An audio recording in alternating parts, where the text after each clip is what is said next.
Wait, I'll tell you when. All right. Wait. It's going live. Now you're live. Oh, geez. See, this is why I ask things.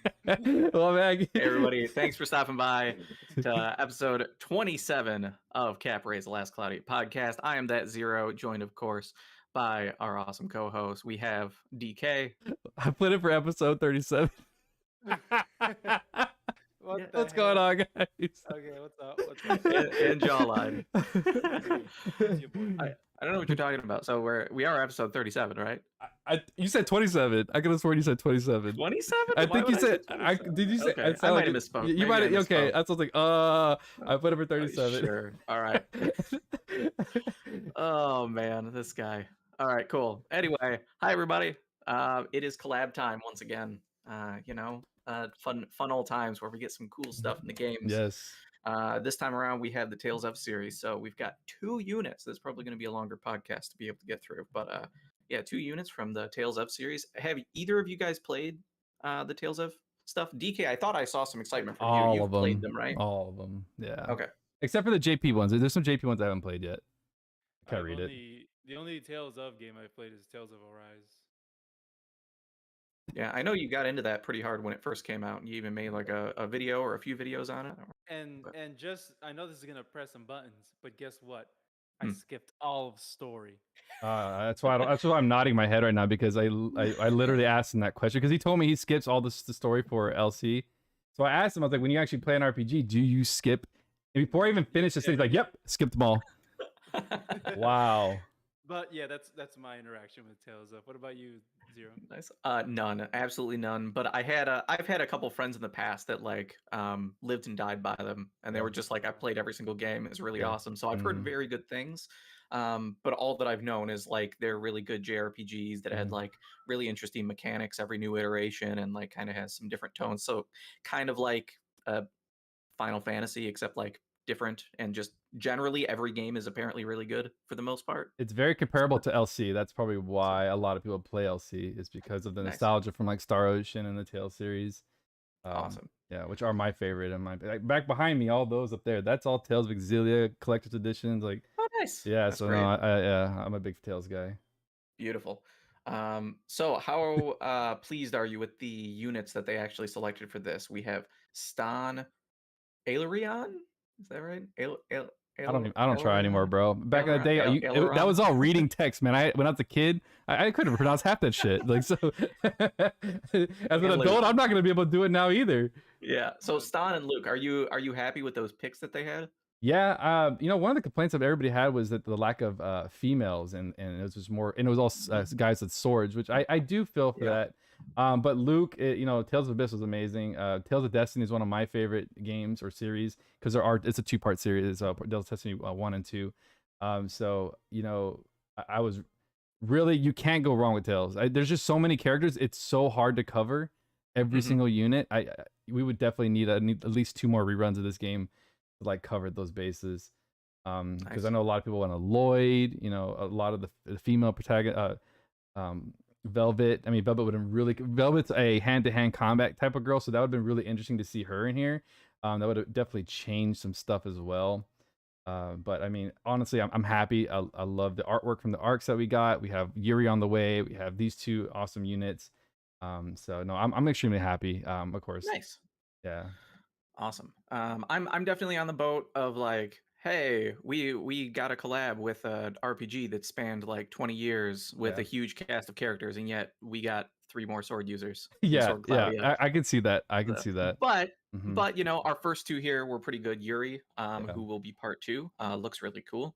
Yeah. And neither of these are bad units, which is really great. So let's go ahead and hop into these overviews. We'll start with Stan, since left to right, he's first. So stat-wise, he's a really standard soldier for the most part. Right, so 8.5k roughly for HP, bunch of strength, bunch of defense, not a ton of int, and a respectable amount of mind.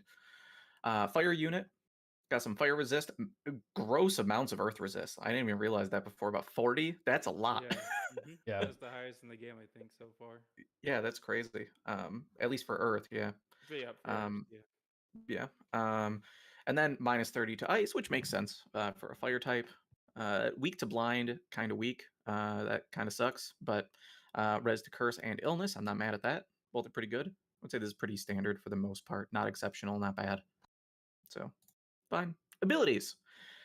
Demon Fang. Frontal long range fire combo attack. So, this is unrestricted. These are the type of skills that we've been really liking to see on units for their S1s, just because they're so versatile for quickly throwing them out to be able to snipe things. Yeah. You don't have to be in line of sight. You don't have to do anything like that. You just throw it, kind of like Vayne, who's obviously popular since he's brand new, and many other units that have that sort of effect. This one in particular, visually, it's basically just got some more orange effects than what Vaughn has. And Vaughn was a recolored version of OG Kyle's S1. So that's kind of funny, that like pretty much all three of those characters have the same S1, except this one, the character is actually good, so it matters. Excuse me, Vaughn's pretty good. Yeah, sure. All right. Yeah, about that. Anyway, moving on. Tempest Strike. So, whirlwind leap towards enemies. So, from what I noticed, you need to be within like a medium-ish range, so maybe like 3-ish unit hitboxes away, like Meglion range, in order to initiate this. At which case, you do a super duper fast front flip that does multiple hits. I don't know for sure. Is that like 11, 12 hits? Does anybody know? That I have no idea. Honestly. Okay, that's fine. I just remember it was a reasonable amount. This is a animation, probably under a second, I would guess. Mhm. And it can also place you in the back of the enemy, which I always like to have just for the utility of getting backstabs and stuff. So the fact that you do a good amount of damage, it's really fast, and it repositions you, really cool skill. Light Spear Blast, wide area fire combo attack. Yeah, they're really generous whenever they say wide area. We're going to see that on Luke as well, but is relatively small area from what I noticed. But it's still an AoE hit. He does kind of a stab and then kind of a barrage of multiple hits after, kind of some explosions almost.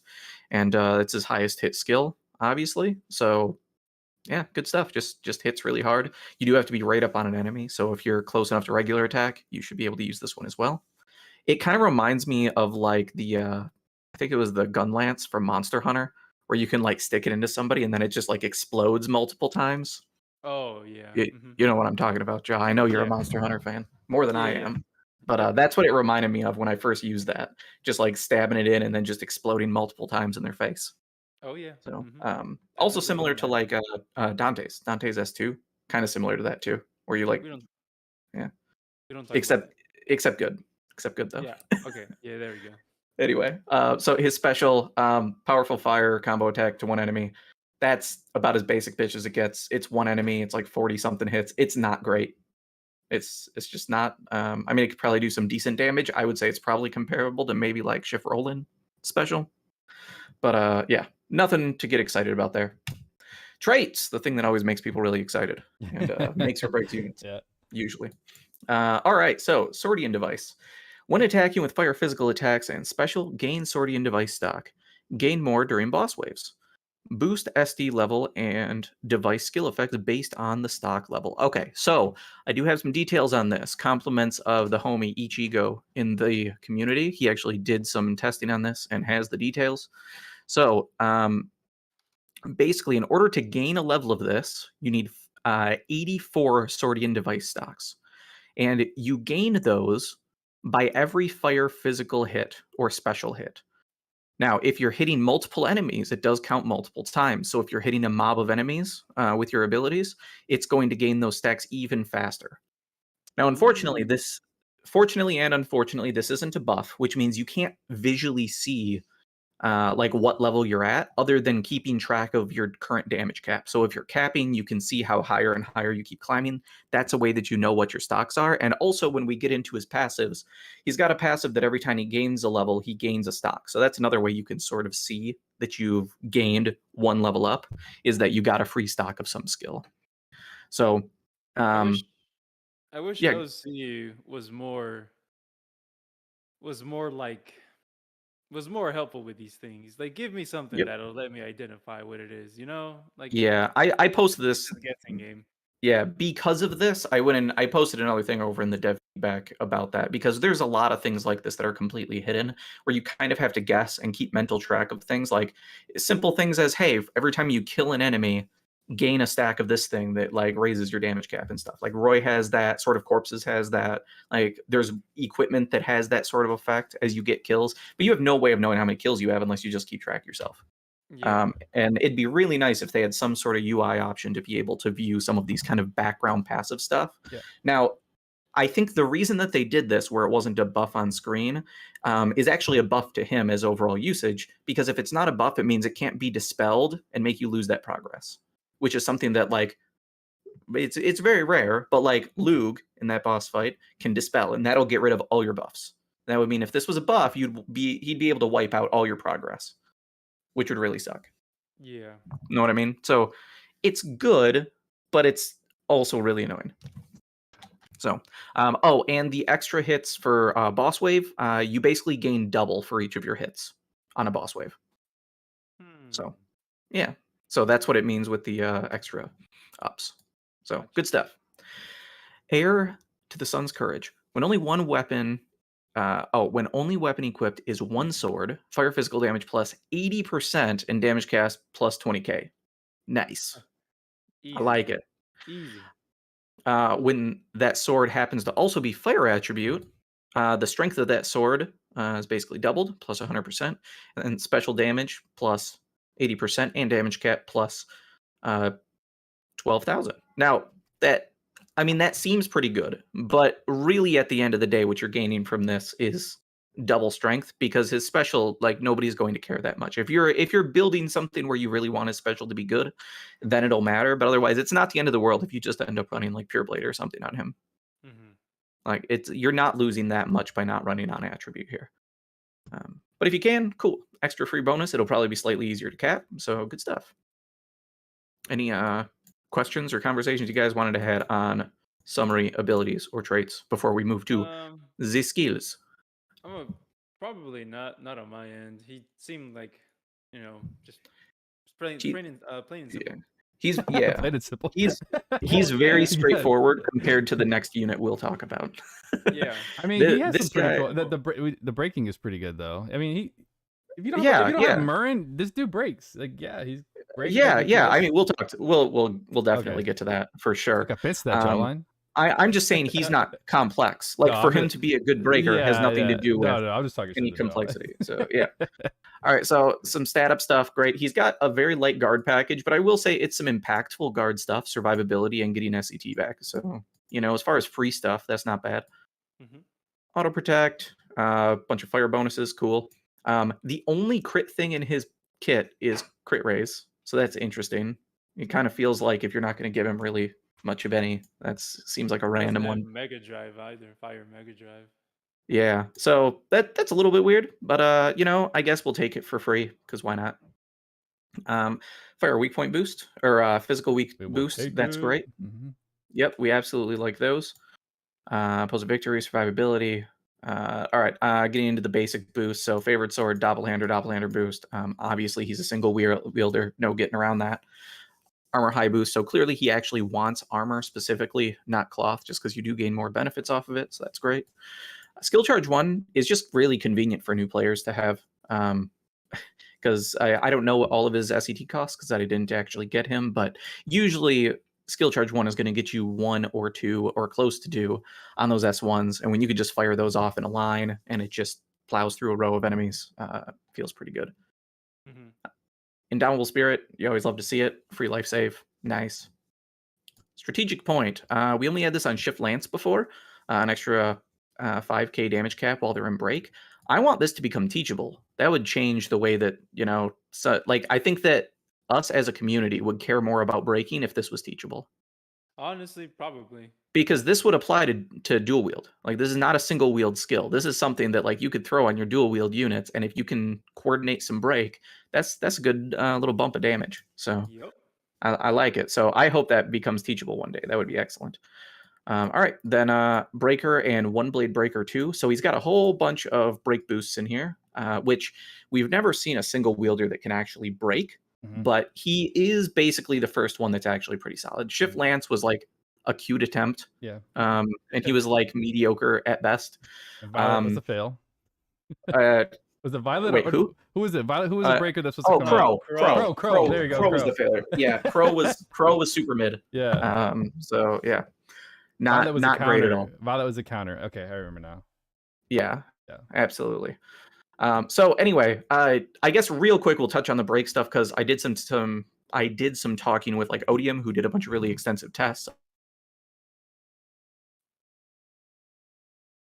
Uh-oh. No, I'm talking all that shit. We're doing some tests. What happened? He froze, bro. Oh god. I mean, that's a good look for him, don't you think, guys? We're experiencing. Wait! There he is. He's alive. He's alive. Oh, I heard something. You there, Zero? Zero, you alive? Defibs. We need it. Stat. Oh no, you're frozen, my friend.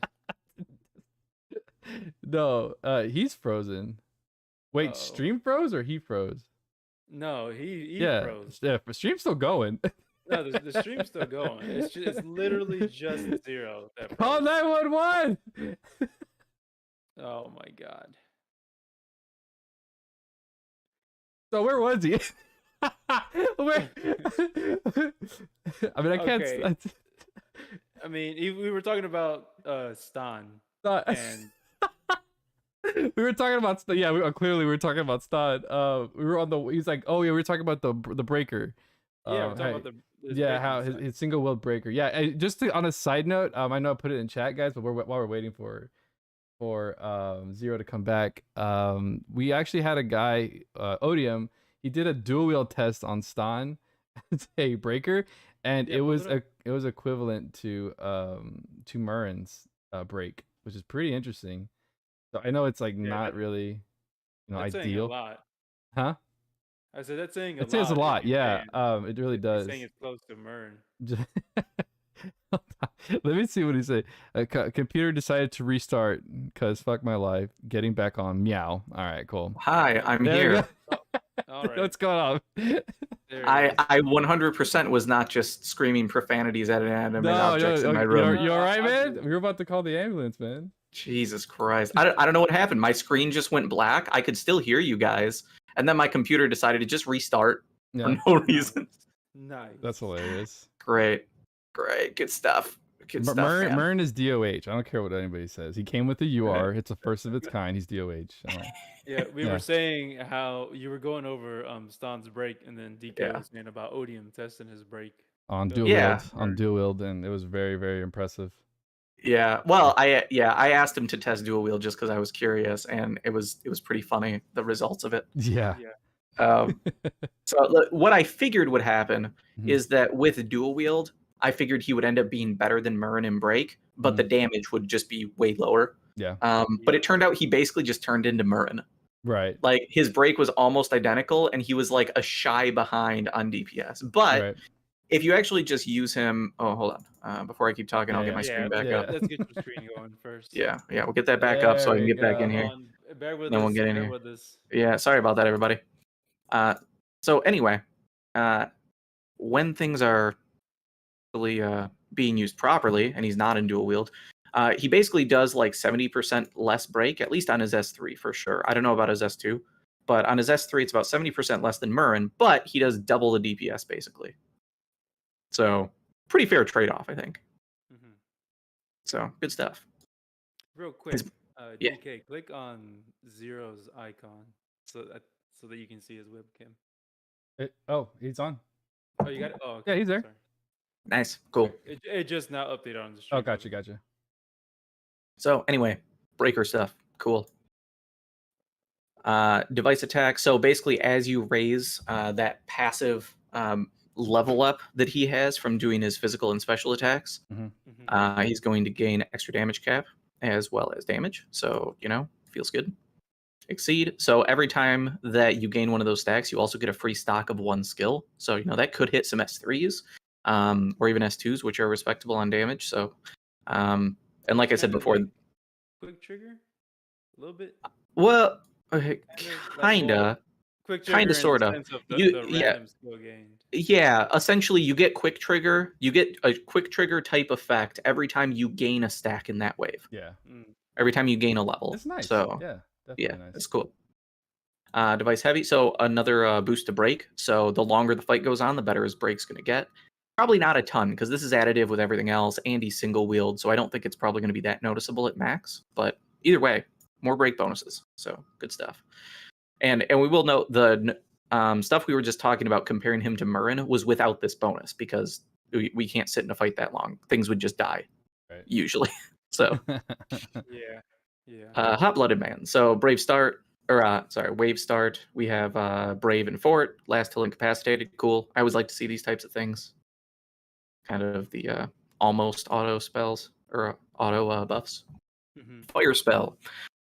When only one weapon is equipped and hitting attribute weakness, fire physical damage cap plus 20k. So this is pretty great. Oh yeah.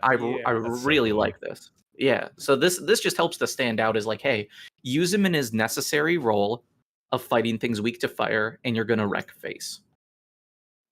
So with all of these damage caps and the potential that he has, I've seen people easily hitting over 100k, like higher caps than Adele. Oh, really? with all this stuff, yeah, for sure. So his damage output is massively high. I haven't seen people do proper DPS checks, but just judging on how quick his animation speeds are, with how high his caps are, I bet he pretty easily hangs with Adele and Vayne, minus the fact that Vayne's attacks persist and Adele can have super armor in situations, and he doesn't really have anything for that, so he's really susceptible to flinch. But in an ideal scenario, I'm pretty confident that his DPS hangs with those two, right? Which is excellent. So. I wonder if these are ever going to be teachable. Probably not like that. Hell no. I wouldn't think fire spell, certainly not. There's no way on that one. Just because like even like a mini version of it. Yeah, that would be cool. I'd love to see something like when hitting attribute weakness plus like 3,000 cap or 6,000 if single wield. Yeah, we got favorite sword, something similar. That'd be pretty cool. So. Yeah.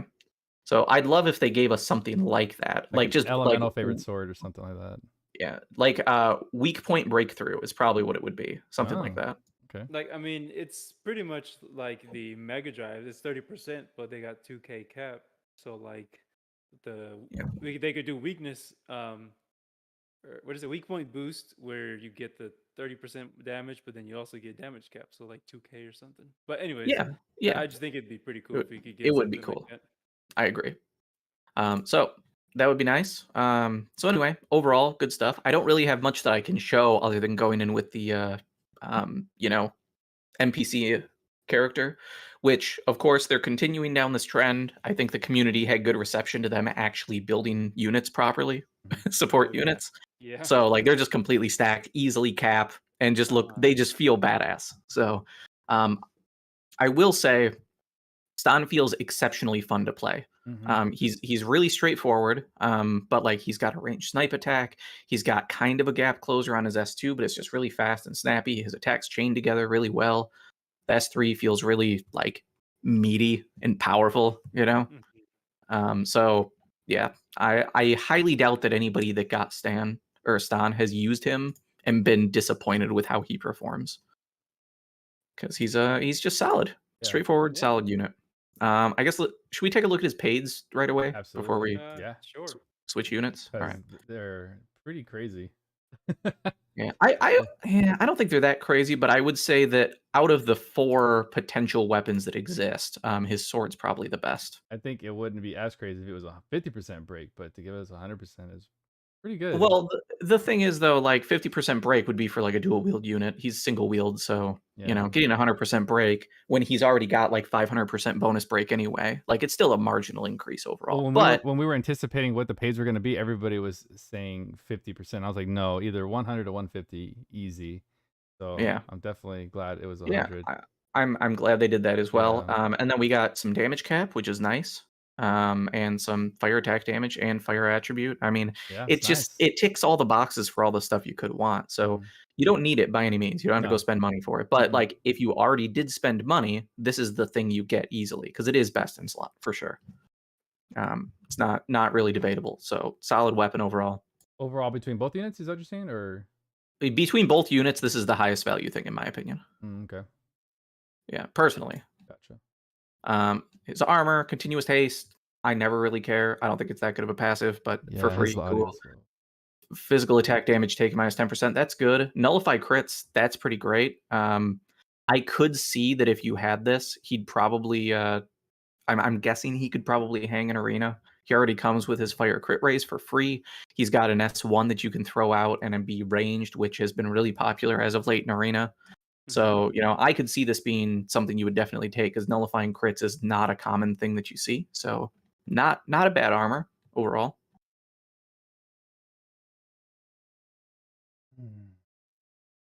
If more units have this, imagine a tank having nullify crits. Yeah, that would be really gross. It's a good thing they've never printed an arc that gives people that ability. That would be just disgusting, AKA Beast at the end. All right. Are we good on Stan, or do we want to do anything else, or we just want to keep it short and simple and move on? He's just what he is, man. He's a freaking breaker, DPS, fire unit. I mean, it's nothing we haven't seen. It really just comes down to like people who really enjoy the Tale series and why they would really want them. None of these units are must pull at the end of the day. Yeah, for sure. I think definitely his most notable feature is that one is DPS hangs with all the big boys that we currently have in the game, while being like an actually good breaker. Yeah. So the fact that you get that combo is just pretty solid. So yes, definitely better than the Persona units that we got. I mean, Joker and I just really wasn't the biggest fan of some of those units, but these so far have been really good. So I really do enjoy this collab. Awesome. All right, moving on to Luke. So this is the guy that I got. So I've been able to spend a significant amount of time with him. I've been memeing and dreaming and doing a bunch of testing. He is significantly more complex than Stan, but he is a great character nonetheless. Yeah. Stat spread is very, very similar, almost identical to Stan, but a little bit less HP and then a bit higher mind, just to make those Proud Force procs go slightly further. So that's cool. He is a light type unit, and as such, he's got minus dark and increased to light res. Very stock standard. Nothing crazy here. I do think he has one of the best. He probably has the best ailment resist combo that we've seen in the game, and so the reason for that is that it's pretty rare, but he actually has Curse Nil in his kit, which we'll see in a little bit. So what that means is his only negative, which is Curse, he actually has res to blind, res to silence, res to curse, res to illness, and nil to stun with no negatives. That's ludicrous. That's so good. as a DPS, like usually you'd see, not something anywhere near this. Usually they're like neutral to blind, weak to blind, or something like that. But like for a DPS to have almost nil and everything, or not nil, but like res and everything, that's pretty insane. You can run one of those like +1 in all and basically be nil to everything that you possibly want to fight against, which is crazy. And that would make you +3 in stun for cases that actually matter. Not that you're going to be using him in arena or anything, but it's a thing. So yeah, I was very pleased with that. That was very cool to see.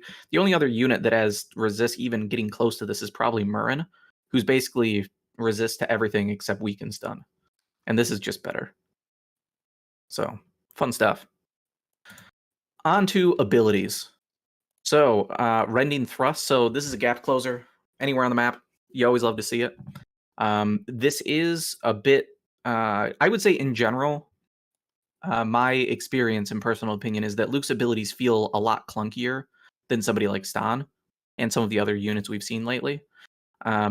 Not to say that they're bad, though. He's got plenty of stuff to make up for it, but he doesn't feel super duper fast and fluid, in my opinion.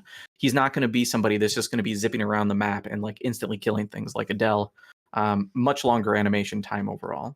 So Rending Thrust, he does an initial stab and then does kind of a little uppercut at the end. Gets a little bit higher damage multiplication on the initial thrust, so that's interesting. I got this new thing that I started doing guys, where when I'm testing my units, Mhm. I'm trying to kind of grade on a curve as far as damage multiplication. Mhm. So I noticed there was very common trends, especially with somebody like Luke, where hey, certain areas of hits were doing like the same type of damage based on the multipliers that were there, and then others were significantly higher. So the S1, his first hits were 25% higher than the secondary hits. On his S2, the initial drawing of the line was also standard, basically 1x damage, but when you slam the ground, it's 50% higher. So as far as like splitting those things out, something that I'm starting to look for, and that's kind of interesting to see. Speaking of the S2, Guardian Field. This is one of those S2s where it's just an AoE around the unit, and you can use it without any form of targeting, which has its benefits. In case you have your targeting locked for any particular reason, you can relocate if you need to. It's going to do a medium heal to all allies in the area. Unfortunately, not himself. I don't know why they chose to do that. Kind of annoying and sad, but we're here anyway. And that's a single tick of healing, so it's not going to do anything crazy with Spirit Breath. It's just a little bit of healing to help out your team. But it does do some pretty reasonable damage, 12 total hits, which obviously turns to 24 dual wield. So wide area light combo attack. This animation is somewhat similar to Stan's, where there's sort of like an initial hit and then a barrage of hits at the end. But there is a few interesting things that I noticed about how this works, which is the initial hit creates kind of a whirlwind effect that does a light gather and actually sucks people in. So if somebody's in like close proximity to him, even behind him, it could pull him in front. It reminded me a bit of like Baron's S3, where he like makes a sigil on the ground that sucks everybody in before doing the actual damage. That's kind of how his S3 works. And the other interesting thing that I found about it is that it seems like the targeting is split separately for the secondary hit. Like he really wants to track his target. So if you hit something with the first hit and it's unflinchable and it maybe moves past you, he'll straight up do like a 180 to go aim the rest of the damage at the other target. So if somebody, or he'll like lunge forward. So I was doing some testing against like Bahamut, for instance, where he was going in, fighting the dragon, and the dragon would start moving across the screen. I would hit my S3, it would do hits. He'd be over here. He'd kind of do a little lunge forward to finish the damage for the rest of the animation instead of just staying in place and whiffing the damage. So he's kind of reliable on getting that damage off, which is really convenient. Nice. Yeah. So overall, good stuff. And that's 16 hits, which is usually standard for what we look for on high DPS. Not the fastest animation, but not that terribly slow either. So overall, this is his highest DPS skill. All these are really predictable. So S3, S2, S1 is the order for highest DPS. So yeah. Lost Fawn Drive, his ultimate. So there's going to be a series of hits that hits all enemies, and then a single target, and then right back to hitting all enemies. This is like 60 hits, which is actually pretty good. And overall, it seems like it does some pretty decent damage. I didn't try min-maxing it to see really how good it feels. I don't think it's going to be as insane as like Adele, who I think is probably next best after Alice. Yeah, Alice. Yeah, but it's probably respectable. I think 60 hit count's hard to argue with, and when you're hitting all enemies for most of the hits, it's pretty good. I just like how unique it is. It changes the way it changes. Yeah, it's cool. Yeah, no, really. It feels cool, and it's semi-effective, which is like more than most DPS alts. So it's on the better side of it, which is great. Traits. All right. So we have good news and bad news. Good news. One of these skills is really easy to understand. We'll get to the novel, right? Albert style swordsmanship. Light damage plus 40%, damage cap plus 12k. Awesome. Not a single wield lock of any sort, which is fantastic. Continuous forward and protection effects, so he can survive a little bit. When taking physical attacks, chance to nullify damage taken. Great. I can definitely say he kind of needs these survival things, because even with these, he doesn't feel very bruisery. He feels like he can be squishy if you don't like build him to try to be tankier. At base, he definitely can take a slap and fall down pretty quick, potentially. He feels like a glass cannon to me for the most part, which is fine. That's how I like my DPS units. But anyway, straightforward, good trait one. Now, into a paragraph of good luck, man. Stuff. Swordsman of Lorelei.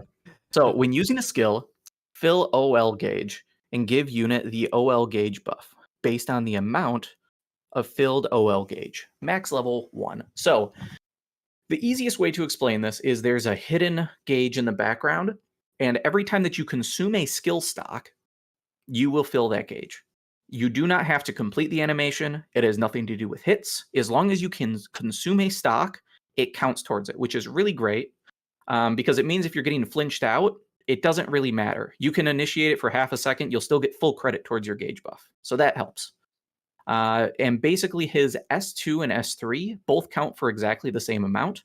It will take 3 of either to fill your gauge so that this buff becomes active. Your S1 is about half of that. So if you do, say, a combination of 1 S3, 1 S2, or 2 S2s even, and then you follow up with 2 S1s, that's enough to fill the gauge. But the numbers on it are slightly off, so it actually takes 7 S1s if you only do S1s. So like there's a little bit of wonkiness there. But I generally found if I do 2 S1s and 2 of maybe S2s, I'll have all my S3 stocks for after I have the buff, which is nice. So OL buff active. When the OL buff is active, OL gauge won't fill. That makes sense. You already have it filled up, so you can't get any more, so you can't build up towards your next one. And we'll get to what the OL gauge... Well, you know what? Let's talk about that right away, actually, before I move on. So why do we want the OL gauge? Well, we have this magic in his kit, causes 0 MP, called Overlimit. When using a skill, can't be interrupted by most attacks. So basically super armor. So what this does is when you filled up that gauge, you will get a little icon that says, hey, this is ready to be used. And then you can use this. It converts to a different icon, which gives you super armor. While you have this buff up and super armor, you still cannot gain stacks towards your next buff, which is frustrating because it doesn't tell you that. That disappoints me a lot. Yeah, basically just super armor, can't be interrupted, so that's really great. The only issue with this really is that you need to be really tactical with this. We've seen other units where you can go and give super armor for, say, 40 seconds with like Shift Nero, for example, and then he just gets free reign to go ham, be crazy. Overlimit, you need to be using at an appropriate time because it only lasts 10 seconds at base. So 10 seconds. 10 seconds. So as soon as you cast it, it's already flashing and ready to go. Ready to fall off. So you need to be extremely tactical with it.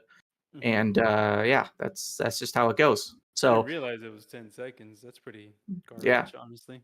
For sure. Well, not pretty garbage, but I mean, it can be usable. It's not great. Right? But it's just it's not great. Yeah, I have found that when I was doing some of my damage testing, it's generally enough to get you over hurdles that matter.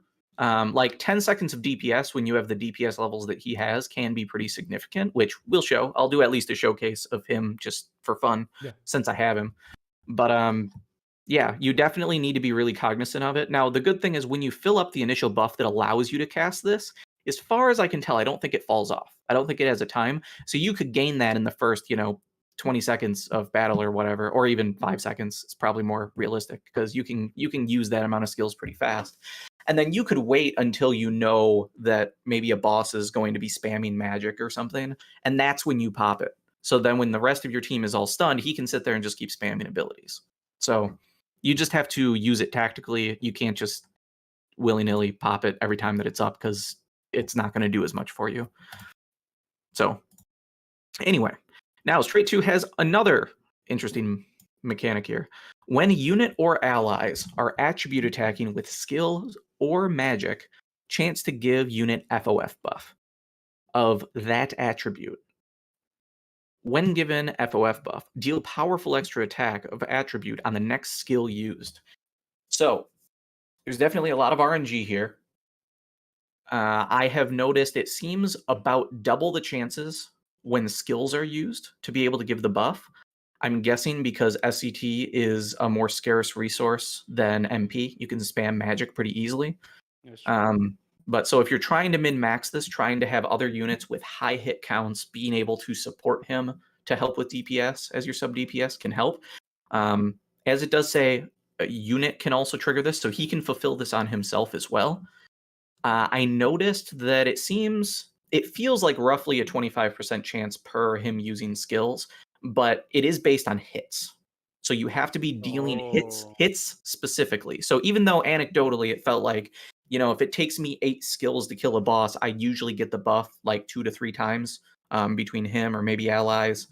But it is based on hits specifically. So higher hit counts are going to help more. I could see myself pairing him with like Lennius as well. That could work really well. Spamming, maybe Nether Tempest with his Twin Cyclones or something for lots and lots of hits. Because if you can manage to chain this FOF buff back to back on skills, it's really insane. So I don't have the data mine on exactly the power of this pursuit hit, but it is somewhere between 60 and 100%. Wow, nice. Extra pursuit for the entire skill. And I know this because if you go against something that is neutral to that pursuit's element, it will literally double your damage. It seems like time trials is going to be interesting because it's going to be based on this timing of this skill. More RNG on top of RNG. I love it. That's exactly what I'm hearing right now. It's going to be great. Absolutely, that's going to be a thing. Time it perfectly with whatever boss you're fighting at the time. Yep. Oh, it's going to be great. Yeah. It's going to be great. Lennius probably will be that person to use. As probably Lennius. Yeah. It could be. It definitely could be. That's interesting. That's interesting. No. Yeah. So, anyway, buffs, very cool. Like I said, basically double damage on that, which is fantastic. And I really love that it uses the attribute that it was inflicted with, because he is a light element DPS, and we've seen nothing single wield, which means he can dual wield with something like Trishula. So say we could be fighting a boss that has 100 light res, but is weak to ice, for example. You could be running him with Expet and Shift Leona, who are both doing ice damage. They're hitting weakness, they're doing full damage. Maybe he's running something like Icy Guardian so that he's getting some pursuit hits there. And as they're doing hits, his extra attacks are going to be of the element that they're not resisting, and he's still doing full damage because of Trish. So I like that he's got that really interesting element of he can cut through resist, but then he can coordinate with his teammates to like exploit weaknesses. It just feels really cool. So, and there's also obviously a big skill gap here with being able to min-max that FOF buff. So the people that can really leverage him to the most, you'll be able to notice. Yeah, so cool stuff. Very, very cool. One of the things that I started doing for trying to maximize that was normally when I run someone like Expet, I'll put on Elder Mask so that she's just using auto attacks so that I could just get MP back to spam Honey Elixir. But instead of doing that, I took Elder Mask off and gave her Phone Booth and then Skill Charge 1 and 3. So that after she gave me my Honey Elixir, she would just start spamming skills to increase my odds of getting an ice buff. So then I'm basically getting double chances of getting my double damage, more or less. So anyway, interesting stuff we can do. Yeah. Technical unit. Very technical, yes. Now you got me thinking. Yeah, there's some cool stuff you can do. All right, so basic stat ups. He comes with crit up 1 and 3, which great. Those are the ones we don't really like to spend money on. Yeah. So nice. Advanced aim for free. Cool. I'll take it. Proud Force. Nice. So at base, he's got a nice little crit package for survivability. Auto crit to go with it. We talked about the Curse Nil, making his ailment spread really great. Awaken 2. Nice to have for free. I'll take it. Pride 2, Silver Lining. You want him to try to be max HP because he gets a fair amount of bonuses. You can give him Pride as well. And then Ardor obviously fits on him because he's a crit unit. We have Light High, Light Mega, Light Attack 3. So you love to see these small cap raises just because he's dual wield, so he gets to capitalize on those even more than a lot of these other units we've been getting lately, which are all single wield. Spirit Breath for free. Cute. It would have been way better if his S2 actually healed him, so there was like a little bit of something there. I don't know why they didn't. I mean, it's only 3 SC. Like, just let us do it. But anyway, Holy Aura. That's nice since he actually has 2 weapons equipped. So yeah, he's a good little boss. Yeah, it's not bad. Like, it's a bad skill to spend 9 SC on, yeah. But when you have it for free, it can be noticeable. So when you're choosing your weapons, choosing something that has 100 extra strength in both hands is probably going to be beneficial just because he has Holy Aura for free. It really threw me off guard when I saw Holy Aura, because Holy Aura is old. That's an old skill. So. Yeah. All right. So now we get into the part that makes him the most interesting and gross character. Meteor Force. Meteor Force, which is your regular attacks will do extra light attack damage. and extra attack damage plus 50%. So busted. This has only been on one unit before, and that was Shift Kyle, and he's trash. Don't But when you, but it turns out when you put it on a good unit, it's really it busted. works. So not only does he have this, he also has attack boost 1 and attack boost 2. So he's got 80% bonus to his That's pursuit so attacks. dumb. So that's going to take your Icy Guardian 50% pursuits that. on crit up to like 90% free damage, like almost doubling the Wow. damage of those critical hits, Yeah. which is pretty Just great. look how gorgeous. Like, look at that. Meteor Yeah. Force, extra boost, extra attack. Oh, boost. dude, it's so My good. God. Now, this does point out one thing. The biggest miss for me that I'm really frustrated with is we had fire crit raise on what's his face, Stan. It doesn't make any sense. This is the crit character. Yeah. Why do we not have light crit raise for I free? don't know. man. Like, even though that like that's the way to min max him, Yeah. it's only on Council of 10, and I'm not going to pay 12 for 5% crit. No way. God damn it! Why does he not have Maybe it? it was an Like, error. It doesn't make sense. Like, dude, I would ditch light high drive. I'll pay for light high drive if I need to, but like I would have rather had crit raise for free on here. Oh well, whatever. I digress. Anyway, Meteor Force attack, Meteor Force, Meteor Force, and the attack boosts 1 and 2. This 80% cannot be underestimated. He can do some really silly and funny things with that. So yeah, really great. Dual wield to Nate. Why not? Great. You love to see it. And then sword boost, sword mega boost. Nice. Even more caps. Ultimate boost 3. Sure. Help that out. Combo master. I mean, being dual wield, and then also going to be probably doing pursuit hits in his optimal builds. Nice to have for free. Cloak of Majesty, just a little damage reduction, I guess. This feels a little out of place for me, but whatever. I guess it's fine for free. All right. Interesting thing. Chambers. They decided to do on him something similar to Shift Merity, and it had very similar results. So for Shift Merity, she has this thing where you can essentially turn off skills, and it turns off her actual activated skills. So you can say, hey, you can use your S1, S2, S3, and they all kind of are mediocre. Or you can turn off your S2 and S3 and just supercharge your S1. Massive cap raise, faster charge time, all that stuff. And the community quickly found out S1 is the only thing worth running. So nobody ever ran the other ones. Well, this is very similar. So we have Carmine Chamber 1. Skill damage plus 10%, damage cap plus 2k. If none of the other chambers are set, that turns into 30% damage and 8k damage cap for your skills. Cobalt Chamber, 3% crit and 15% damage. Or, if this is the only one set, crit rate 10% and damage 50%. Okay? Grass Chamber, SET recovery plus 10% and boost move speed. I don't know exactly how much move speed, but it does feel like a lot. Like when I have this on, he feels super zippy compared to when it's off. I want to say it's probably like a +3 or a +4. It is a lot, I will admit. But then when it's set by itself, plus 35%. So here's my thing with this. You can try to test this, but even when you're doing the pursuit builds, 10% crit rate is never going to outpace 8k cap on a dual wield unit. Nope. Not even close. So like when we're looking at a glass cannon, why would I ever give up 20% damage, 6k cap in order to get 3% crit rate and 10% SCT recovery rate? Never. Just run red. Like 99% of your builds are just going to use solo red. The other ones don't even matter. The only exceptions that I would have is if you're in arena, you run Cobalt because you just want burst damage. So getting an extra, crit hit damage, more crit chance, I can see that in arena. Not that anything that we've seen here today screams arena unit to me. I don't think I plan on using Luke in arena. He does not look well suited for it in any way, shape, or form.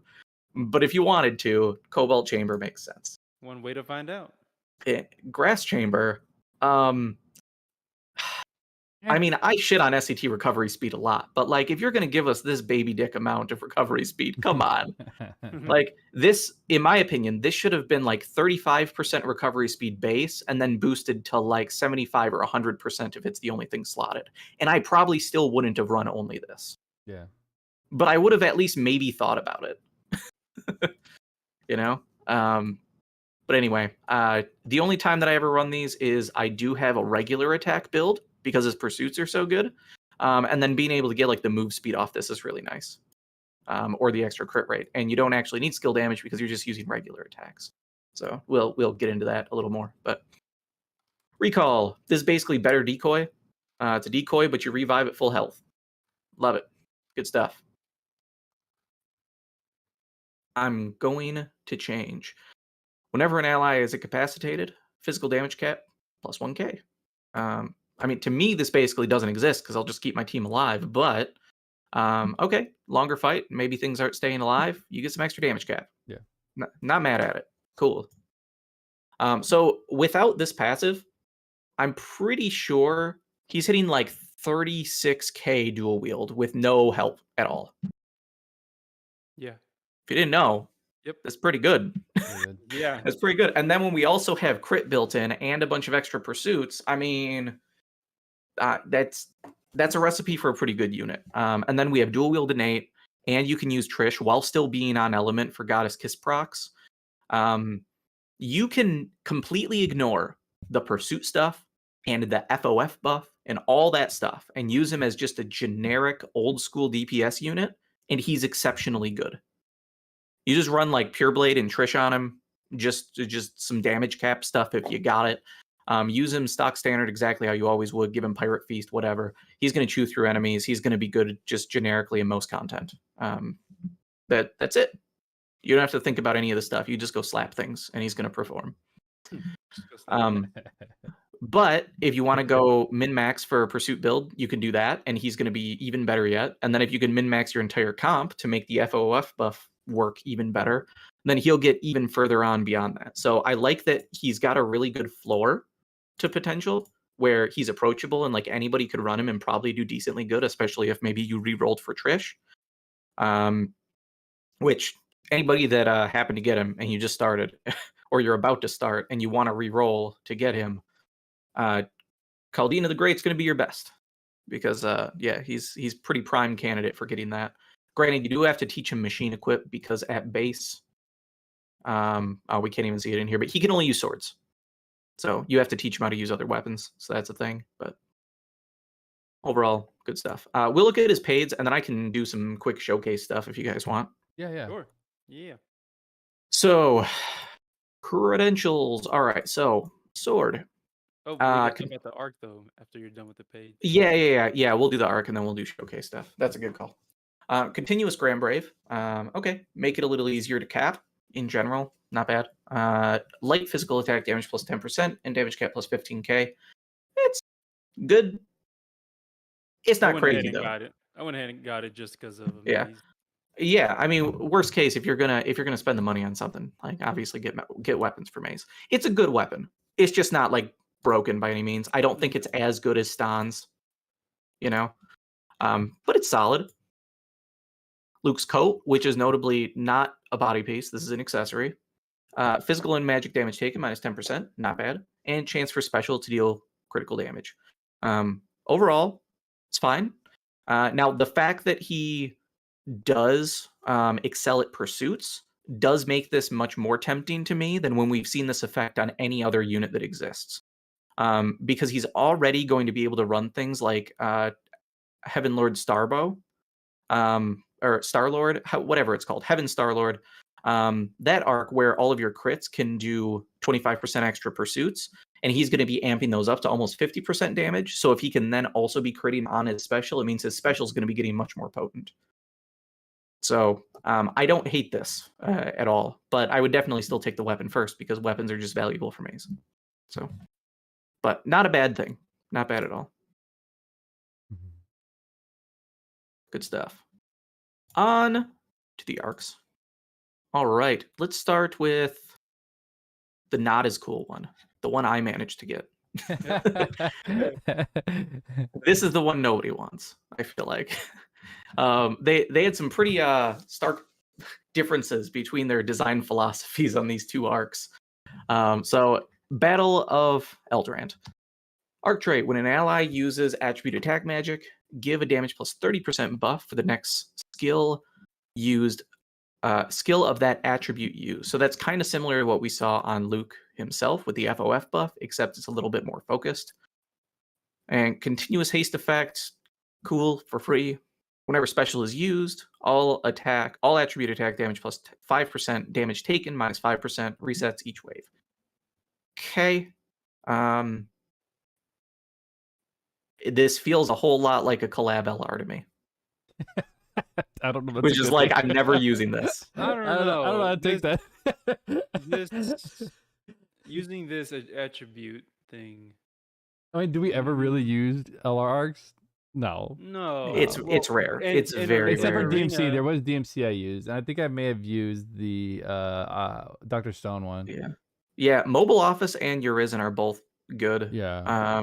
Yeah. There's some of the arcs that are good, but I would say probably 75% or more of them feel like the holiday arcs we get, where it's just like kind of cute and you'll never use it unironically. It's the art. I mean, the art alone is why I would want. Yeah, the art is pretty good. So damn good, man. Yeah, art is solid. I don't know. I'm kind of curious to test this this attribute attack magic thing in arena at least. I don't know.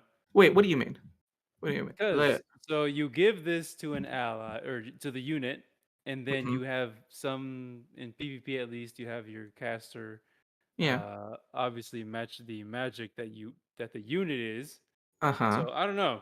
So okay, this is the way I look at it.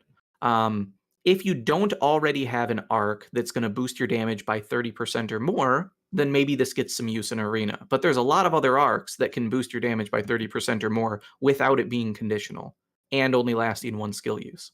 Yeah, I'm just know what I mean? To see like the 'Cause- chance on this gain a damage buff or whatever. I mean, it just says it always happens, right? It doesn't say it's a chance. But the thing is, there's opportunity cost in using this arc instead of a different arc slot that could just give you 40% damage. You know? Like, why go out of your way to run this? This feels like something that maybe a newer player could use if they don't have a library of arcs to choose from.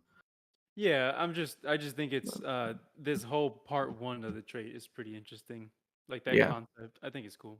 Yeah, it is cool. It is cool. I just don't think that there's a huge incentive to run it over something else. If maybe it gave like a damage cap increase alongside it for that skill, kind of like or gave pursuits or something, so there was like some PvE application, then I could see there being something there.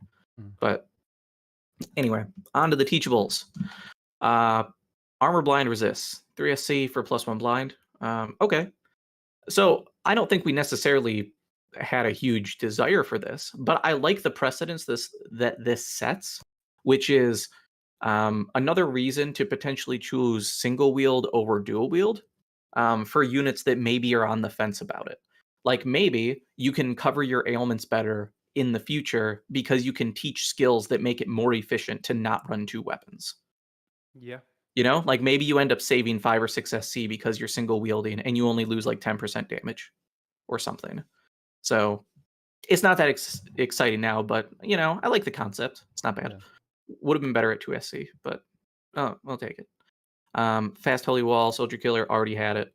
For my existence, I will not lose. 5 SC, Boss Wave, plus Strength and Defense, 7%. So random.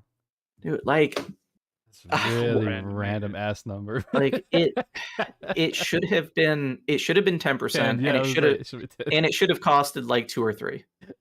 Really, this is absolutely double costed at best. At best, it's double costed. This is like, but Boss Wave. Why can't we just have it? How do you give us this long of a skill name and have it be this shitty? Come on. It's just so bad. It should have been universal. It should have been 10 and universal. It's so bad. And then we get Giant Killing, so another one we already have that's already kind of shitty in general as a passive. And then we cannot see eye to eye. 9 SC, anti-type effect damage plus 20%, anti-type attack damage taken minus 10%. Again, double costed. I hate this so much. Like, this is a classic case of damage reduction is too expensive, so the fact that they threw damage reduction on here jacked the cost up through the roof. And it's fucking dumb. So I don't rather just had the 20%. I would have rather had this be 3 or 4. I wish this was 3 or 4 SC and just gave us 20% effect type damage. Because that's the value. That's the value of this. I kind of like the anti-type one. I, It's mostly I for do. arena I like and it. Yeah, I agree. I agree, Joe. So like that's the reason it's costed that much, right? Is Yeah. because in arena specifically, that 10% does come off the top after all the rest of the damage calculation of Slayer damage, which means it actually reduces more damage than a standard like physical Yeah. minus I 10%. hyped it up specifically for arena So because yeah. I still don't think it's crazy though, oh, for that it's effect. costly as hell. Yeah, you're Yeah. right. So I could see it being run on somebody like Vayne, for instance, who's Yep. kind of bruisery. So like Yep. getting some extra reduction, but then he comes with effectively Human Slayer, so he can Yeah. get a little extra damage to push through. So That's I actually can who see I run niche it on. cases, but Yep. yeah. I immediately Um, I immediately went to run it on him. yeah. But this cost makes it feel much more niche than I thought that it would be. It looked much more hype when we saw it. I mean, like, And I just don't think is it's it fair. kind of like almost like giant killing for arena, basically? What do you mean? Like Giant 9. Shield? Are you No, saying Giant I mean, Shield? it's just a 20% to anti-type, and you have the 20% to bosses. Oh, sure. Yeah, Yeah. it's. I mean, I can see where they're trying to go with it well, though. it's no different than like Magic Snipe. We have Magic Right. Snipe, which is an extra Yeah. 20% damage. It costs 3 SC for Oh, no, Magic you're Snipe. right. Yeah, you are right. You're right. Yeah, well, and if you look at it mathematically as well, right? Like we already have your Slayer and Special Boost, which is plus 100% Yeah. damage. If you add an extra 20 additively, you're actually only getting 10% extra damage. Yeah. And normally we value 10% physical damage at 4 SC. It was the minus taken for sure. Yeah. So yeah, so that's why it's jacked up. Yeah, for sure. But either way, it's fine. I would say this is arguably the main good thing about this arc. Yeah, it's really good. Chrono Symbol. No stats or resist or ailments, but battle start, you get a buff that you basically just nullify the first 3 status ailments that you take in that wave. Cool. I'm not mad at that. That's a nice effect. I could use that arena potentially. I could use that in select fights. It sounds so simple, but it's actually a very strong effect. Yeah, and we don't see it very often. No. I think Imperior Eldrav or whatever, that arc has that effect on it, and there's a couple units that have a similar effect, but yeah, it's a rare thing, so being able to throw it on an accessory, I'm sure I'll find use for that somewhere. There's also units that have Mercury Veil, that Yes. although it's like every 30 seconds, I think, right? Yeah, so it refreshes over time. Yeah, so Yeah. there's that. It's good. All right, now onto the other arc that I think is the polar opposite. So one, the art on the other one was good. This is fucking great. Yeah. I love this art so much. Ultra Chronos. All right, so arc trait for every living ally with a sword equipped, other than the unit, physical attack damage plus 10%, max 30%. When reviving an ally with active skills, give that ally undead type and strengthen int plus 30%. When only one weapon. What was that? No, it was interesting. Oh, yeah. When only weapon equipped is one sword, damage to guarding enemies plus 50%, and damage capped to non-guarding enemies plus 2k. This feels like a mashup of 3 different arcs just randomly put in together and shoved together. I don't hate it though. Like all the effects are kind of cool. It feels like, I assume it has some flavor that makes sense. DK, does this make a ton of sense from the perspective of somebody that's actually played the Tales games? Because this feels like, oh, we went into a fight to beat this boss with like a bunch of warriors, but we all like, bro, this game is so old. This shit, we're kind of hybrid classing, so we can like revive each other. And yeah, I don't know. If you saw the original Tales interface versus something like this, no, bro, no. Yeah. So anyway, it's a bunch of effects that are like pretty decent. I'm not mad at it. Yeah. It does again feel like an LR arc, but it's more usable than the other one. Right. Not bad at all. I mean, it's basically a free 2k cap. Yeah. So which interesting about what's also interesting about just this whole collab in general is that Tales of Destiny was on the PS1, and originally the game was designed as you're basically just this walking head, right? And that's how the game's played. When you entered battle, you get like some sort of chibi version of the characters, where this one is kind of like our full scale sprite, and the fact that we have like HD art now on this, it's just interesting to see like what he looks as a full grown person versus like this tiny little midget walking around and swiping the sword. So like this but yeah, Tales of Destiny is a very, very simple game. Of course, we're in a modern time where stuff like this exists, so it was. Yeah, no, I don't think it's anything super to do with the game, but it was just so cool to see. Like when I first saw this artwork, I was just blown the hell away. Yeah, it's fantastic. They knocked it out of the park. Yeah, It they looks so really great. did. All right. So skills, stock skill 2, cool. We have it someplace else, but still, fire drive. My gut says we have this somewhere, probably, but I don't really know. I don't know if we have basic fire drive. I don't remember. I can't think of any offhand, but that feels like one that should have existed before. If not, cool, nice. Sword equip, random, sure. Swordian Might, 5 SC. When only weapon equipped is 1 sword, attack damage plus 15% to the same attribute as equipped weapon. Nice. Yeah, This feels quite well costed. awesome. Yeah, I like this a lot. It's conditional, kind of like other things we've seen, like Besties, which was the same amount for a similar cost. It just requires you to match element on your weapon. I dig it. I like that. Sword high boost, good, especially for new players starting now. If you happen to get Luke, if you also happen to get this, he needs it, and it's only on 1 arc otherwise. So, as far as redundant skills, Sword high boost is a good redundant one to have on an arc. And then now we will end the battle. 6 SC, 40 seconds after battle start. Give a damage dealt plus 20% buff, permanent until incapacitated. If incapacitated when the buff is given, give buff after 40 seconds. Or give the buff after 40 more seconds instead. Wait, if basically, does that mean when you get revived, you get it reapplied after 40 seconds? Yeah. Okay, cool. So I really like this skill.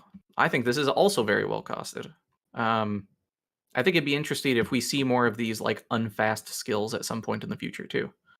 But it's interesting that this is a generic plus damage buff. I don't have this, so I don't know what that icon looks like, but that's not something we normally see. That is all damage. That's not just physical, like time to kick some ass was. It's just a flat out buff and it lasts till incapacitated. So in any fight that's going to be taking you like 2-3 minutes plus, especially some of those that are really, really long, that just feels like some good value to me. 6 SC for a 20% buff that just sticks with you. I don't hate it. I don't know. My favorite one, I think, is definitely Swordian Might. Yeah, I agree. I think it's better overall. And Fire Drive, this is, I looked it up, and I think this is the first arc that has Fire Drive as a teachable. Okay, so that's a pretty good win too. So overall, teachables on this arc, miles better than the last one. Base skill, also quite a bit better. Arc Ether reward, not as good, but it's fine. We have Berselius, I'm gonna say. Dark attribute, a little over 200 strength. Light and dark attack magic plus 10%, so generic attack damage, not just physical, and crit rate plus 3%. So it's not broken, but for like a fresh account that needs a sword, technically we don't have a lot of sword ether rewards in the game that you could get to just throw Ethereum at and get something early on. So this is a pretty good one people could get. And we don't also have a lot of dark swords. Yeah, there's not a huge amount of them. So as far as the landscape of dark swords go, this is technically one of the better ones that exists. Yeah. Unfortunately, it's not that crazy, but it's still better than most of the rest. So, I'm not mad at it. I do wish it was a little more focused and better in a way. I think this is a great sword. I'll take it. Like, I kind of wish that it was maybe 15% with 5% crit. Yeah. Perhaps. But for an AER on an LR, I think it's, and then you can use both attributes. I think it's. Yeah. It's good. It's totally good. And it's just not great. Rerun, they might do a Godforge of it. I mean, they've literally never done that ever in the history of LC. Wait, no, yeah, they did. DMC for ether rewards, they never have. Oh, ether rewards. Oh, yeah. They've only done it for paid. So, but either way, overall, much better arc. So if you're gunning for either arc, Ultra Chronos is the one to be hyped about if you happen to get it. Neither of these are chaseable though. Just to make that abundantly clear. Clearly, neither of these are chaseable. And if you've already got a decent DPS unit, you're playing the game, I highly recommend just wait till part 2, see what Yuri and his arc is going to offer. There's no reason to go ham and drop a bunch of arcs or drop a bunch of gems on this banner right now, in my opinion. Be patient. Yeah. You get a free unit. If you just started the game, you got a free unit. Either of these units are going to be really great to carry you through the story. They're both really great. So do that, hang tight, and in a few days we're going to have part 2. So arcs are skippable, really. Yeah. Don't even worry about that. Any other informational stuff you guys wanted to see or anything before I go and dick around with Luke a bit? No. I mean, the event's pretty basic. How you do is you play the event, you get your tickets, you get materials, and your ether coin box. Yeah. Really straightforward and boring as you can get. I'm trying not to be as negative, but sure, boring. Yeah. No. I mean, it's a boring ass event. I mean, we've seen at least some. So like all the events generally are kind of boring. Yeah. I'd say the only things that are even kind of interesting is when we are farming like big bosses or something, or especially if there's like a multiplayer aspect to it. We should have got an island. We should have got an island theme from the Tales series is what I think. That would have been cool. So that's the type of stuff we look for, and this is just the most basic thing. And I don't know why they keep doing this stupid ether coin box. This is just the stupidest shit ever. Yeah, I don't get, like, nobody likes this. There's no way anybody likes this. This is just saying, oh, hey players, hey players, this is what it does. All right, hey players, here's a trading space where you can go buy things. Oh, you can't play that much? Great, buy the most important things out of the shop, and then if you miss out on the rest, it's not a big deal. This event says, oh, actually, you don't get a trading space. Instead, we're gonna make you just randomly buy out the entire shop at random with RNG. Okay, fuck off. The only thing good about the only thing good about this at all is you can loop through it, right? The only thing good about this is you can infinitely loop through step 5, and that's it. But like, now, I will say the step 5 is way more generous than past step 5s. For sure. Yeah. Are there tickets in there? Normally there was like 10 single unit souls in a run, I believe. Yeah. And like not very much of a whole bunch of stuff. So looping through a ton, if you just wanted to build up souls, there wasn't a whole lot. Yeah. But here you can actually do quite a bit. So, credit to that. It's less shitty than other ether coin boxes. But another thing, I was kind of bummed out that I was like, oh shit, you can upgrade the paid weapons, and I take it to the paid, and it doesn't actually change anything about the paid weapons, but more or less just the event alone. Yeah, they never do. They never have. What? So basically, these weapons are just time trials. They're for time trials. You get 20%. Oh yeah, sure. Yeah, so it's like, damn.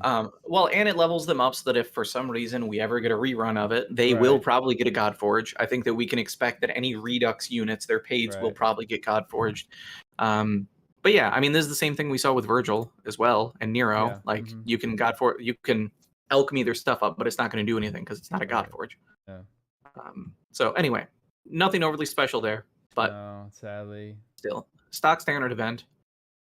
I would have really liked like the Cronus to be like hovering over the island or something like that, and it's dark and gloomy. I mean, they could have done a lot of cool stuff with that island. Yeah, I will say I'm excited to see what they do for the time trial, because I assume they're probably going to make it be that like 2D experience where there's no vertical nature to it, so it's just side to side, and I'm curious to see what interesting things that could arise from that. Maybe it'll just feel like a standard match, because like just fighting Kronos and the super easy fight that we have right now, it doesn't feel that crazy, the 2D aspect of it. But I could see it being a little weird, so I'm eager to see how it plays out. All right, let's go ahead and go do stuff. Is there anything in particular you guys want to see? I think people here mostly just want to see the trait for Luke on the quad hits and stuff like that. I think that's a really good choice. I mean, we could showcase the quad hits. So you're talking about like the FOF buff, when you actually get that applied, and like how big the damage changes. Thing in the collab, and I definitely think that for most people, misunderstanding that might be an issue. So lately, I've been using Story Bahamut for doing some damage testing and stuff, just because it's semi-challenging and stuff. It's a place where like he can show off the super armor, where the 10% buff lets you get through the last 50% of health when he actually starts spamming attacks. Blah blah blah. So we'll see if I can showcase a little damage of like what an S3 looks like, and then after the buff, I should get the buff at least once in this run. I am on Steam, so it might be a little questionable, but we'll see how this goes.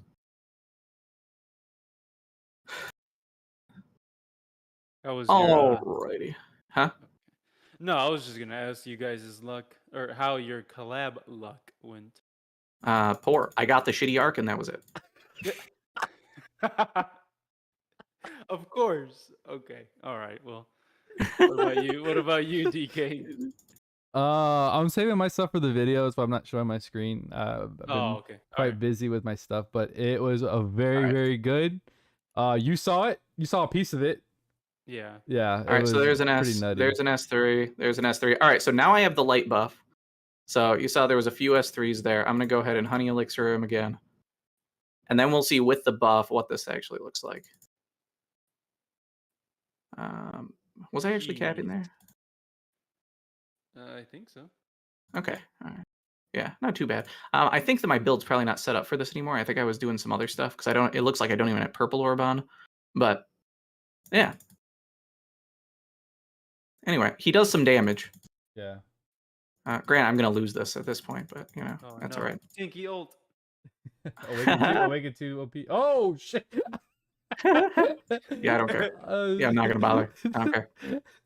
Clearly, I'm not set up for it because I fucked with my build. So another thing that's like really funny with this unit is his auto attacks. Like other than XBet, we haven't had a unit that can actually use regular attacks for DPS. So it's really fucking funny to me that he's super good with regular attacks.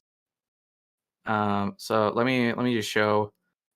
Did you guys see my regular attack video that I put out? My like little short of what that was. Yeah, all right. I saw it. Oh, nice. DK, did you see what that was? Why are you gonna? No, I'm sorry, man. You haven't? Okay, cool. All right. Fuck off. Okay, so dude, okay. As I say, Echoes right now, man. It's kind of taking. That's totally fine. I'm gonna throw you a like, a comment. I swear to you. So the TLDR is that his extra attacks to pursuits just makes things really silly for him, and he just does just ass loads of damage on his basic attacks like that. So if you guys have anything to talk about, you can go ahead and do that while I'm chilling here. Well, as for my luck for the collab, I got nothing on the step up or the discounted step up. And then they gave the free tickets. I got Luke off of the free tickets. And then from the unit ticket that they gave, I got a Luke dupe. So was hoping I'd get Stan, but whatever. Okay. And then I did a multi. Ended up getting the first multi. I got some arc. I forget which one it was. It was the one that we didn't like. I already forgot its name. And then they gave us some more tickets, and then off of the tickets, I ended up getting Chronos. So I got pretty lucky. Yeah, you've been lucky since the summer, it's been man. Going, yeah, it's been going so long. Yeah, it really has. It's actually really irritating. Like every time a new banner post, I'm like, what is he gonna get this time? Like, yeah, pretty much. Yeah, I did get double D though. I'm gonna say it was probably Duke and BCR that got me that. We were all in a chat late night, and I think I finished out the event because I didn't even bother with DD's event. It was terrible. I went ahead and did it and got the tickets. Ended up getting her like 1 hour before the event ended, and so I was like, all right, cool. My collab was gonna fucking suck. So yeah, but now it turns out it was actually really good. So yeah. So I don't know if you guys know any other fights where we have to fight something that's like dark. That's kind of good, but this is just the only place that I thought of right out the gate was coming and wasting 3 orbs here on this purple dragon summon fight. But basically the build is we've got St. Marius for an extra 30% pursuits on regulars, and we've got Spirit Blade Marius and Paladin Bow, both for extra light attacks, and then we got Rad Moon Relic for some extra, and then we're running all the impacts because the impacts for the first time in history actually matter for damage. Yeah, I know, huh? So I'll go ahead and run this. So I know even if like Joe, you've seen this, I'm sure some other people saw this on my channel, but basically for context, this fight it takes my Adele 3 S1s to be able to kill this boss. So let's see what regular attacks can do. 3 S1s? No, 2.5 S1s. I'm sorry. 1.5. 1.5. Yeah. Okay, hold on. I need a drink. I need a drink. Yeah, yeah. Adele takes 3 S1s. Okay. It took him 1.5 regular attacks. Okay. Ding dang. That's crazy. You're 1.5 regular attacks. Zero. You're not drunk. I know. That's the thing. Sober 0 is a no 0. That's right. Do it again. Do it again for the one time. Do it again. Who's pulling today? Is anybody pulling today? For Anybody watching? You guys gonna pull? I know maybe there's like that one weird person that waits for our podcast. to pull. That's right. If you're here, make yourself known. But good luck to those that are doing that, I guess. Is there any annoying content that would be funny to do with regular attacks? How is he fighting through elemental resist? That's what I want. That's what I've been trying to test out. Yeah, I mean, pretty decent. You're saying without Trish? Without Trish, yeah, like Sheeta power. Yeah, I mean, Bahamut was a good example, right? Where he's pretty good against elemental stuff. I mean, I did use Theo to drop it by like 30, which was still fighting some. In general, he seems okay as long as you're matching Slayers. Like he's not just super cracked like Nero or something where he's just going to not need Slayers and he's just going to cap on everybody. But if you're min-maxing properly, where you're running proper Slayers and boosting your damage, he doesn't seem to have too much trouble. If you have a particular example that's good against light, we could go in and test against him. Be fine to do that. Light. What would be good for that? We could always just take her into or take him into. Do we have all the Godforge bosses up? Possibly. Let's see here. We have some. We've got Listoria. Granted, she's really weak to physical, so that doesn't help much. But I mean, it's still a decent example, I suppose. Do you want me to just run solo? Sure. Yeah. I mean, I was getting ready to jump, but yeah, you can go ahead. Oh, okay. Hold on. We could do that. No, we could totally do that. Hold on. Let me set him up for this. I wonder. I might not have Spirit Slayer, but I don't either. Okay, it's probably fine. I'm just gonna run weak then. I'll probably have to reduce it a little because I think she's like 80 or 90 res. So this might be a little bit of a struggle if I'm being honest. I can bring Theo. Mine's a level 10. Oh, dope. Oh, we'll be fine then. Okay, cool. So no Trish. Don't bring Trish. High speed. Yeah, high speed has a really good light boss, isn't it? You could do, yeah. Yeah, you could do Lambda high speed. Yeah, I could totally do that. That would be fine. Yeah, go for it. A2 was that for that test when we had A2. You want me to do that now, or do we want to do that story? Just do high speed. Just do high speed. Okay, sure. All right. I haven't really done it before, but we'll see how this goes. I'm thinking I probably don't want to do a pursuit build if I'm fighting through res. No, just see how we can actually fight through it. So we'll do. How much support does he actually need to fight through that res? Yeah. I'm thinking I'll just do some raw damage on him. Actually, is that Zaja? Yeah, we'll just do some double swords. I think that'll be fine. See what he can manage to hit. All right, get my build set back up here to do some things and some stuff. New Machine Slayer. Special boost. To see how the time trial, like how it's structured. Yeah, they've pretty solidly been like catering to whatever new units are. Mm-hmm. Well, not only that, but I feel like it's safe to say that time stop seems like it's no longer gonna be a thing in time. Yeah, it's gone. It's gone. Almost certainly. So that's unfortunate. We're gonna do backstabs. No more. Yeah, she was there for a while. Oh man, yeah, she lasted this long. Hell so yeah. Very nice. We're gonna get rid of those. She's in time trials with her. That's fine. I wonder how the support frames or the frames are gonna be with the time trial. I'm thinking I probably should do Sharp Eyes. Probably. Just because we're fighting like some annoying stuff. Yeah. Yeah, we'll keep that stuff. I think that's probably fine. You think Yuri's gonna be cracked? Honestly, both of these units are really good, right? Stan I think he'll be solid at the very least. At the very least, Yuri will be like. I wonder what his gimmick's gonna be though. That's what I'm really. If he has a gimmick or something going on with his skills, or like how Luke has his thing, that'll probably set them apart, whether it's above Stan and Luke or below them. What if he's our first real counter unit, like legit working, functioning counter unit? That would be very weird. If he is, then He's so freaking weird, man. I sure hope that they amped up the counter because my God, do they need to? Like S3 counter busted kind of sounding. I don't... Yeah. All right, let's see here. I guess she could be my battery. Actually, Gen's probably better as a battery, I think. Feel like. Probably. Where's Gen? There he is. There's that fucker. All right. Sure. More stats. Cool. That should be fine. Probably gonna be an arena unit. Oh man. So curious what they're gonna I hope not. I hope not. Why? I 'Cause don't you need can a pool. You know how much I struggle to get that UR, and then Bane's UR, and then I don't even use the damn skills. Yeah. None of this shit really matters. But I guess I could yeah. just run Theo, because why not? I am.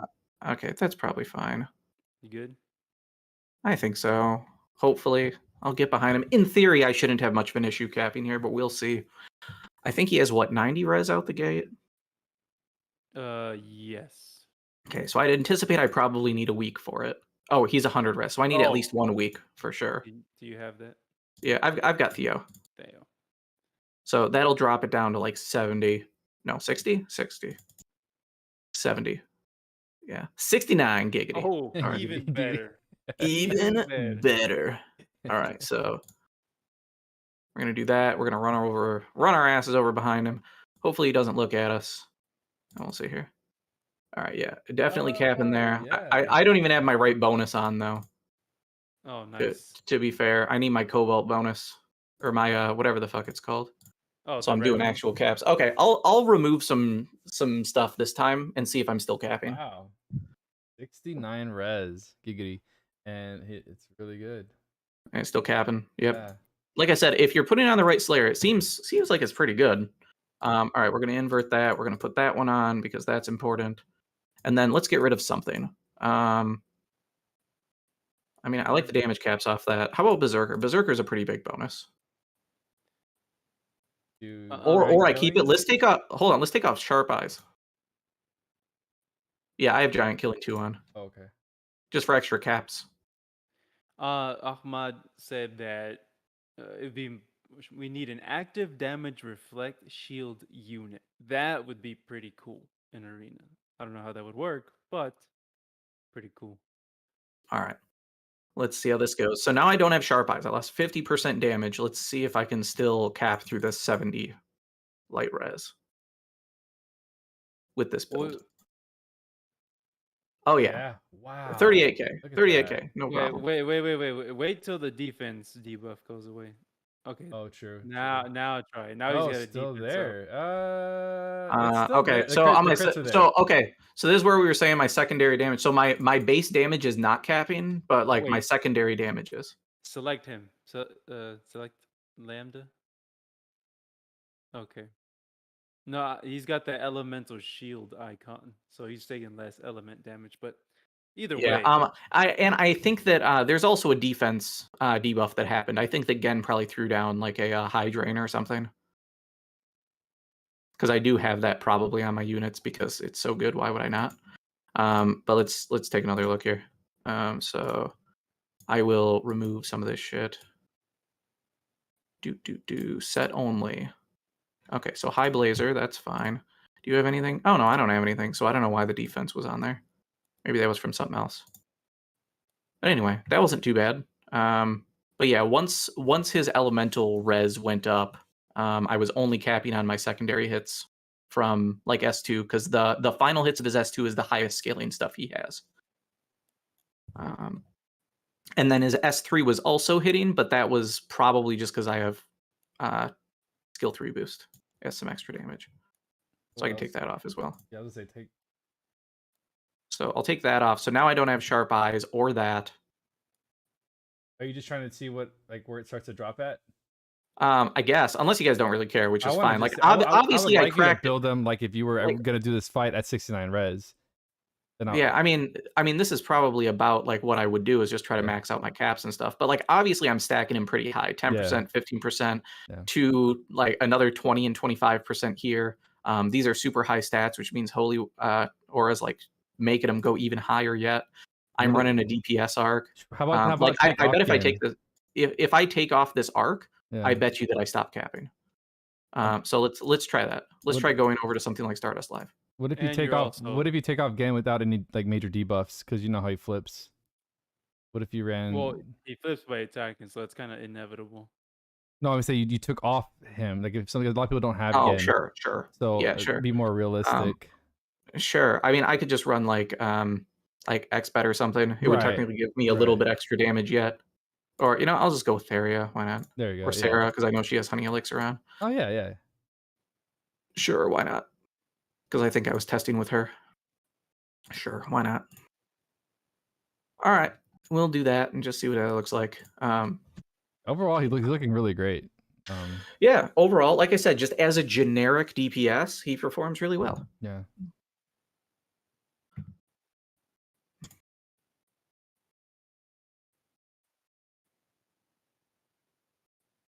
Go solo. Tetsu. I mean, I potentially could, but all right, so we'll drop that res. Really need to get this up to level 10. I can't wait. Is easily would make him really, really bonkers. Oh, look at all right, that, so that's dude. so 40k cap. So let's have the boss get his actual buffs up. Okay. Yeah.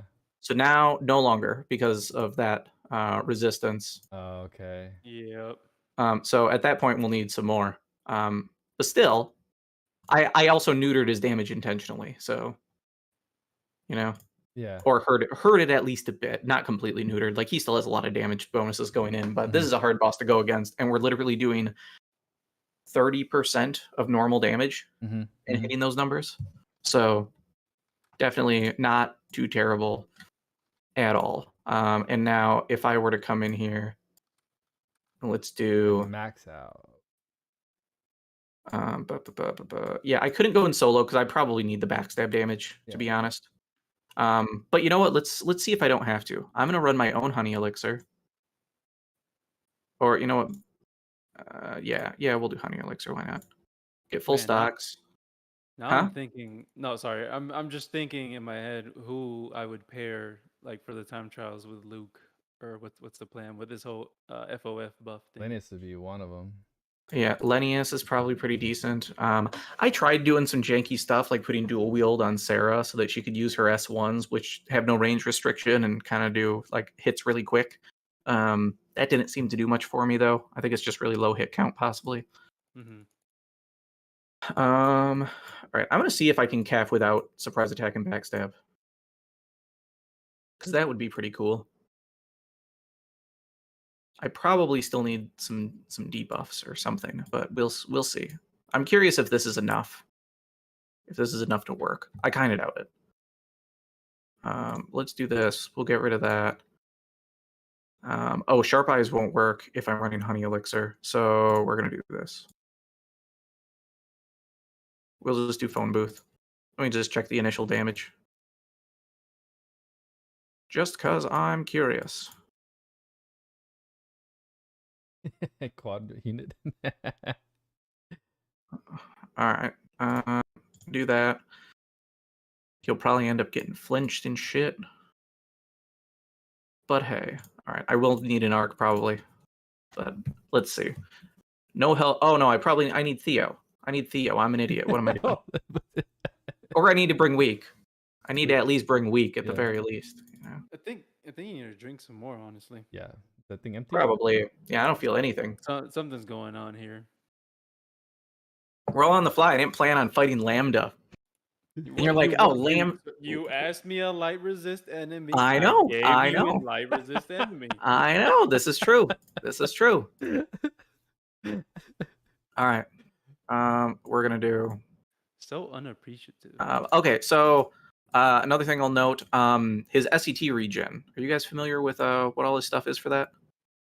No, not exactly. So S1 is 11, and then both S2 and S3 are both 28. Wow. Okay. So pretty okay, actually. Yeah, Pretty not good. bad. Yeah. All right. So he will have the defense debuff. I mean, I could wait for it to fall off potentially and see what it looks like, but we'll try at You least. took off backstab and everything else. Yeah, it's not going to work anyway because I'm solo. So. Yeah. All right. Let's see here. Oh yeah, caps 28 or 38k. 38k. And then the buff drops off. Oh no, that was Guardian because Guardian Field wasn't as high. Oh, actually, the difference was I didn't have Pride anymore because he hit me. So like that made a difference. Like Pride and Pride 2 was a big damage boost. Oh yeah, Pride and Pride 2? Yeah. Oh shit, yeah. So getting slapped knocked some of that down quite a bit, which obviously wasn't a problem when I had an Allure tank and I was able to get backstabs as well. Yeah. But still, like initial hits still capping solo against 70 res. Yeah. There was the minus 50% buff from Theo, obviously, so that helps. Let's see. Impressive. What if I impressive. Yeah, what if I just do basic weak buff? Yeah, let's just do that. We'll just do a basic weak buff, but with Swordsman's Tail. Yeah, so we can jump right into it without worrying about how's chat looking? I don't have chat pulled up. Is this riveting content to just see us reloading over and over again? We're all just chilling. Yeah, we're chilling. Wait, why am I here? This is not what I was looking for. Oh, this is an awesome fight, man. This looks a lot like Lambda. This is not where I parked my car. Yeah, they're totally entertained by this. Beautiful. Any questions on anybody had regarding like Luke or anything else? No. I'm on top of chat right now. I'm kind of. I think for the most part, chat is just dissing us, but you know. Oh, perfect. Yeah. That's great. That's what I would expect. Nothing less. I'd be disappointed if they were not. All right. So this I'm not expecting to work. So basic weak. So he's now. Wait. What? You missed. Weak has a chance to miss. If I remember right, really? I think only the circles can land 100%. Oh. All right. Yeah, so you need a circle. Fair enough, game. Fair enough. You win this round. I did not know that was a thing. Yep. The more you know. Probably should have mentioned it. My bad. That's all right. That's all right. But I figured, a high-level player as yourself would have known something. I mean, I don't bother myself with trivial challenges such as this. Oh, okay. This trivial challenge, just trivialize you. All right. I actually don't need skill charge 3 because phone booth is enough to get a single S3. Because 28 SC, pretty dope. Yeah, that's pretty great, honestly. It actually works out that if you have both of the SCT accessories and then skill charge 3, you get 2 S3s exactly. So math. Okay, so we're going to start out with a Shadow Circle, and then we'll see if an S3 caps after he smacks me. Probably not because he just smacked me, but... yeah, no, maybe with Pride. With Pride, I probably would have been up there. Oh, no. Game stop. There we go. All right. Sorry, I went to hit the thing, and then it hit maximize and threw my window all over the place. I swear to God, if it's not his damn audio or video going out, it's his damn game. I know. Professional. Okay. All right. Well, it doesn't seem like that's necessarily going to work, but still fighting through res. Good stuff. It's all working out. Fantastic. I'm not mad at it. Any other shit that we want to bother with? No. Zero doing 0 damage that actually on break. I don't think so. I don't have anything, honestly. I want to see. Yeah, I really just want to see the res part. And I mean, it's impressive. I like it. Yeah. Solid enough damage. He's got pretty average multipliers overall, but like average is still pretty good if you have. At the end of the day, bro, this event, you just pull for these units, you get them, and that's pretty much it. The event is a rehash of something we've already had. I guess we have to wait till time trials and Eerie. Maybe they'll add some more stuff. Yeah, I know that there's an item coming called the Champions Belt that looks pretty good. Yeah. Pretty potentially good anyway. A lot of cool stuff. Yeah, great. Oh, and yeah, no. I don't. Yeah, I don't think there's anything else, honestly. All right. Well, I'm gonna go if you guys are. Yeah. So, Yeah. all right. Well, thanks for stopping by, everybody. I hope everybody has some good pulls with the Tales of collab here, and we should be back next week probably to talk about Yuri. Yeah. Since we come on every week the- that we get new units, pretty Yes, much. yes, Other than yes. Dee Dee, she doesn't count. So Who's that? yeah, exactly. Ah, Dead unit. Dead unit. Yeah. Already Dead on a week arrival. after out. I mean, unless you guys want to talk about it real quick, we can make up for it on the tail end Nah, here. But I'm good. I mean, if there's something interesting about her, I mean, I thought she was she, okay. Definitely not worth spending money on. she's or got wasting some cool. crystals. She's got cool quirks that I thought was Yeah. really cool. No, she but like, does. yeah, she's not. She's just not like. She's not a DPS unit, which is a problem. No, and you Because can, like she feels like she almost wants to be, but she's just not. so like you kind of, it's hard to figure out like what she is or why you're Yeah. when you're using her. Why am I poisoning someone? Like So the coolest thing I think is probably the interaction that she has with a particular arc, which is the where is it? This one, Unchained Beast. yeah, So she's the only unit that can force an ailment onto herself. yeah. Which Poison. means when all status ailments get removed, you get all of these effects. She can force this constantly. So that's kind of cute. Oh, 10 seconds. I forgot about that. Yeah, 10 seconds of SCT, you get a bunch of move speed, you have a chance to not flinch from magic attacks. You get extra bonus damage on top of the bonus damage that's already there. Yeah. So it's kind of funny. That's cool. I guess I'm sure there's some weird situation you can use her in. I think in Maze she probably has some use at least. Definitely. But yeah, you run 1 SC for Cure Poison. That's all you really have to do. Okay. It's just I just think it's funny. It just did you get me. her pretty early on in the? I did the basic paid step up for her. Okay, nice. So yeah, so you could do Poison Drinker, and then you could do Cure Poison. I guess it's not. Oh, that's awesome! Like yeah, a very very time lanky Balin. Yeah. Except I keep getting flinched. Oh, I got it. Okay. Yeah. But yeah, then she can keep on getting her stuff. That is pretty funny, man. Yeah. So then look, she's got some. And then she's dead by the time it's done. I mean, she's got auto heal though, so like. Oh, that's good.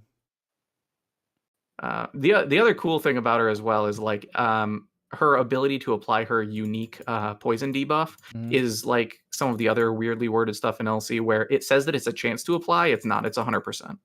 When you apply any of the triggered elements, it's 100% chance to give that debilitating debuff, which is cool. It looks really rough. Yeah, well, I don't have a build on it right now. I haven't used her since her release.